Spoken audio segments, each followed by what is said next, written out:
This episode brought to you by Miku's Leather Satchel, perfect for leaving a thermonuclear device in a crowded metropolitan area.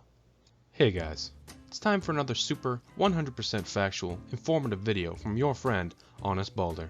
Today, I'm going to be explaining just what the deal is with the coronavirus currently making the Chinese wish they didn't eat dogs, bats, and literal sewer gunk. I'm not making that last part up, by the way.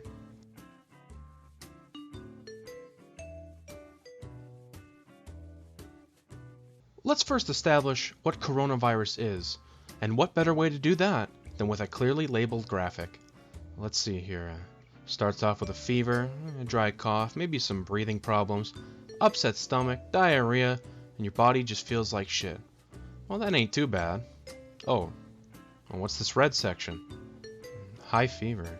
Alright. Pneumonia. Well, that's not too bad. Kidney failure. Okay. Oh, you just fucking die. Wait, transmission through coughs and sneezes? Jesus, well, this don't look too good, boys. Well, maybe it ain't too bad over there in China, you know? It's not like there are literally people dying in the streets. Oh, well, maybe those are professional victims posing for news article photos. And it can't be that bad. I mean, it's not like there are a total of 7,811 cases, which is up 1,228% from last week. And those are just the official numbers the Chinese are putting out there. Some doctors in China are saying numbers that range from 15,000 to 100,000.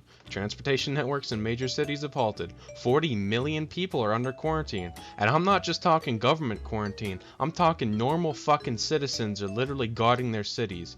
Normal government checks will flash a light in your eyes, see if you're infected. But these civilian stops, they blow your fucking head off. It's so bad out there that the Chinese won't even go to the theater to see the newest Hollywood garbage for fear of getting infected. Now, the official death toll is about 170 right now, but that is also a lie.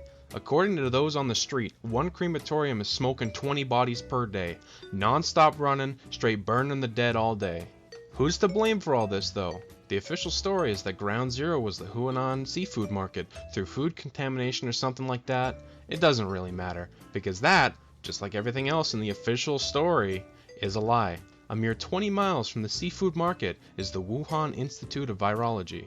The deepest lore of the coronavirus is that it was being developed at the institute and it just decided to dip out one day, probably by infecting a patient zero in the institute. So we have a nice little storm brewing here. A virus with a very fast transmission rate is tearing across China right now, and the government's trying to cover it up, saying everything is fine. If everything was fine, why would China let their economy tank? The symptoms of the virus are identical to the common cold in the early stages, plus transmission is said to begin about a week before you even start to show symptoms.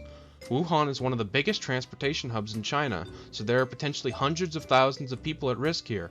To top it off, you have people like this woman traveling on flights while knowingly being infected, so she ends up spreading it to other countries. This whole thing is a clusterfuck.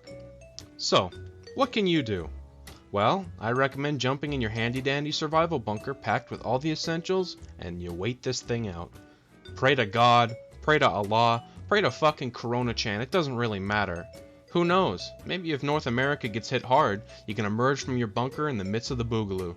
Just remember to wear a mask while riding in the streets. You wouldn't want to end up like this guy. Oh God, I'm gonna kill him. Well, that's the end of the video. Stay safe out there, boys.